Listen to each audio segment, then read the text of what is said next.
va, mesdames?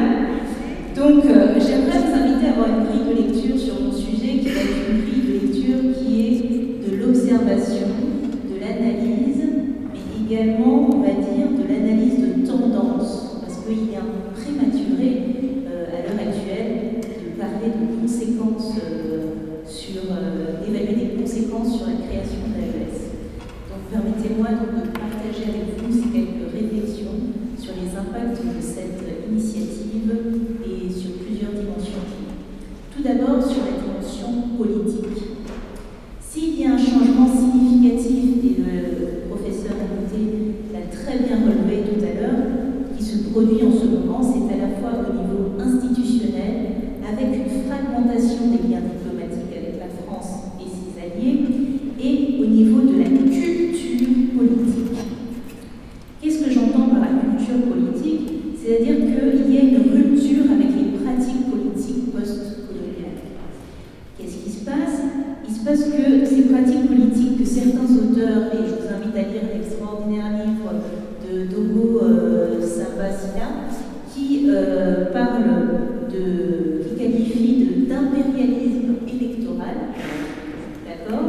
Et cet impérialisme électoral se caractérise par la formation et le maintien d'une classe politique perçue, et je vais insister sur ce terme, perçue, comme corrompue et privilégiée.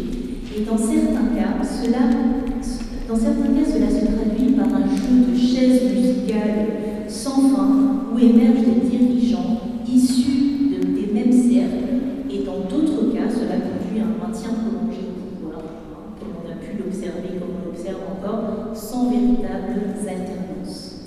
Cette situation confronte la classe politique à un changement de perspective et de paradigme, comme le disait tout à l'heure le professeur, où le pouvoir n'est plus considéré comme acquis.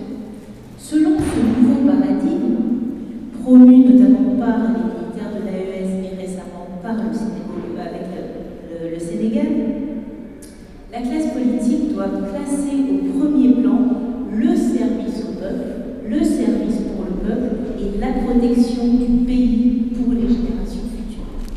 Ça, c'est une des premières conséquences politiques que l'on peut observer. Donc cette alliance renforce la solidarité entre les États membres face aux défis communs en matière de sécurité. Et dans une région confrontée à des menaces terroristes persistantes et à une instabilité chronique, l'unité régionale est essentielle pour garantir la stabilité et la souveraineté nationale. De plus, la création de l'AES reflète une volonté des États membres de prendre leur destin en main, de réaffirmer leur autonomie vis-à-vis des pressions extérieures, notamment de la CEDEAO, et cela pourrait marquer le début d'une nouvelle ère de coopération régionale et de gouvernance collective dans le Sahel. Du point de vue économique, l'Alliance des États du Sahel, forte de 70 millions d'habitants, cherche à redéfinir les flux des capitaux qui, historiquement, se sont concentrés le long de l'océan Atlantique, négligeant souvent l'hinterland, comme le disait Ouest africain. Avec la sortie de la CEDEAO, la libre circulation des biens et des personnes risque d'être bien sûr affectée. L'AES envisage donc d'exploiter les mécanismes douaniers régionaux pour encourager les investisseurs à élargir leurs activités au-delà de la zone côtière, incluant donc les nations du Sahel. Cette approche vise à diversifier les zones d'investissement et à favoriser un développement économique beaucoup plus équilibré dans la région. Selon le rapport de l'UMOA, donc l'Union monétaire ouest-africaine, de décembre dernier, les échanges intra-UMOA ont atteint 1033 milliards de francs CFA à la fin du mois de septembre 2023. La Côte d'Ivoire et le Sénégal représentent 55,9% des échanges, tandis que le Mali et le Burkina Faso en constituent 45,3%. En termes d'exportation, plus de 80% des exportations de l'AES sont destinées à des pays tels que l'Afrique du Sud, la France, la Suisse, la Chine et l'Australie. L'AES entend utiliser cet avantage économique pour renégocier ses relations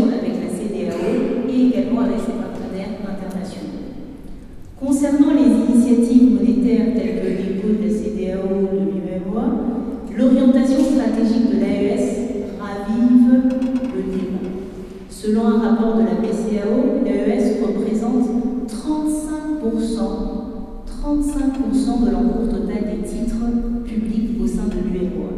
Ce qui soulève bien entendu des préoccupations quant au risque de change, à la gestion des actifs, en cas de retrait de l'union monétaire et de l'abandon du franc CFA. Pour ma part, et ça n'engage que moi, pour ma part, la question monétaire n'est pas vraiment un débat. Car si l'on observe les 193 pays des Nations Unies, à peu près 25% seulement appartiennent à l'union monétaire. Donc tous les autres pays du monde, comment ils font? Donc sur les relations commerciales, le soutien du Togo et de la Guinée-Conakry à l'AES, dans sa confrontation avec la CEDEAO et ses alliés occidentaux, pourrait conduire à des accords bilatéraux à l'avenir. Gardons à l'esprit, parce que peu de personnes le savent, mais gardons à l'esprit qu'en 2022, les pays de l'Alliance des États du Sahel ont représenté 92% du volume des marchandises qui ont transité par le port de Lomé. 92%. Donc, cependant, les pays qui risquent d'être les plus impactés par ce changement de cap de l'AES comprennent donc le Nigeria, la Côte d'Ivoire, le Sénégal, le Bénin. La structure des échanges aussi pourrait significativement être affectée, car l'AES dispose maintenant de 3 alternatives au port d'Abidjan et de Dakar, notamment celui de Lomé au Togo, de Conakry en Guinée et récemment le Sahara occidental, le Marocain, avec les négociations en cours avec le Maroc. Pour s'adapter à ces changements, des ajustements des modèles économiques sont nécessaires, notamment en favorisant le capital local et en investissant dans des produits à forte valeur ajoutée pour maintenir la croissance dans un nouveau paradigme. Cependant, la création de l'AES soulève également des défis sécuritaires importants.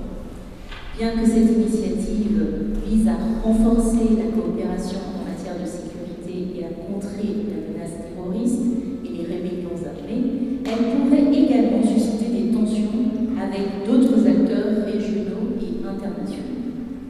Les risques de polarisation et de fragmentation au sein de la région du Sahel pourraient également être exacerbés, ce qui pourrait compromettre les efforts de stabilisation et de développement sur le long terme.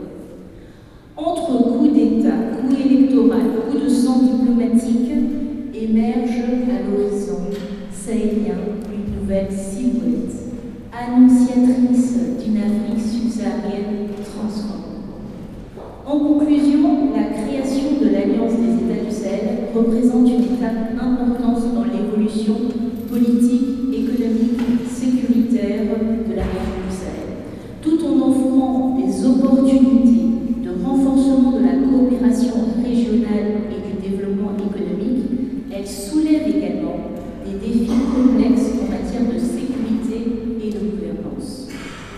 Il est crucial que les États membres et les partenaires régionaux et internationaux travaillent ensemble pour surmonter ces défis et réaliser le plein potentiel de cette alliance pour le bien-être et la prospérité des populations du Sahel.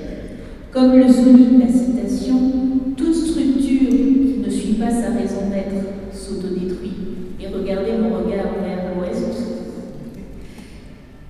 J'aimerais rappeler la métacognition africaine. La métacognition africaine nous enseigne que dans la vie, vous n'obtenez pas ce que vous voulez, vous obtenez ce que vous êtes. Et c'est ce que je souhaite à nos frères de l'AES. Je vous remercie.